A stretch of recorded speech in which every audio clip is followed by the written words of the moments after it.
Jadi selain dari sisi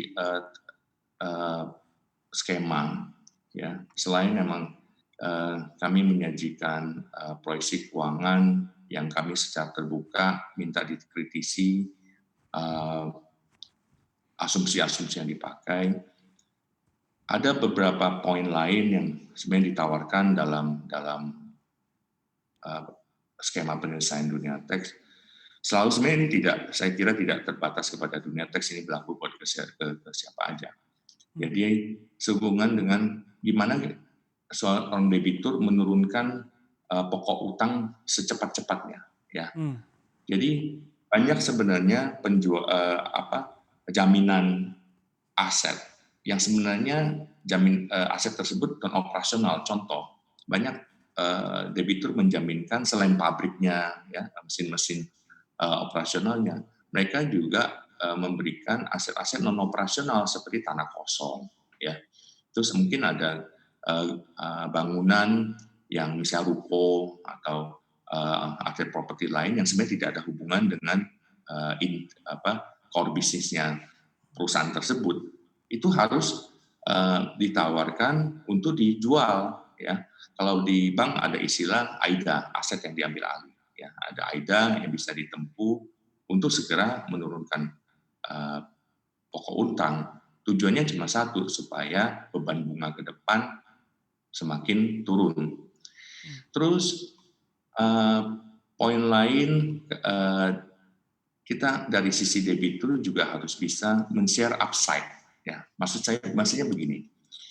Jadi pada saat misalkan contoh sekarang ya, kita ambil kondisi COVID 2 tahun pertama, 12 sampai 24 bulan berikutnya gitu ya. Bisnis tidak menentu segala macam, sehingga kita debitur minta kiri kanan dari sisi cicilan pokok maupun bunga. Oke, tapi kita juga harus mengembalikan istilahnya, berarti kan bank ada burden, ya, sharing pain, ya, di 2 tahun pertama misalkan, sehingga kita ada upside, ya, harus di-share juga sama kreditur, ya. Dalam restrukturisasi utang kami sering menggunakan istilah cash waterfall atau cash sweep untuk percepatan pembayaran, ya. Jadi ini juga ketika kondisi perekonomian atau marketnya si debitur ini sudah membaik, ya, melebihi apa yang diproyeksikan waktu dilakukan restrukturisasi, ya di-share ke kreditur banknya misalkan.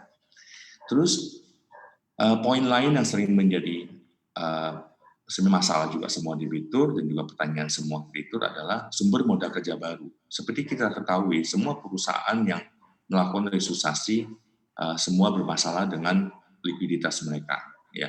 Jadi bagaimana mencarikan sumber modal kerja baru untuk supaya bisnis perusahaan bisa ketika ada kesempatan, ya, ketika demand sudah membaik, modal kerja yang baru tersedia. Jadi ini juga satu hal yang paling krusial dalam memberikan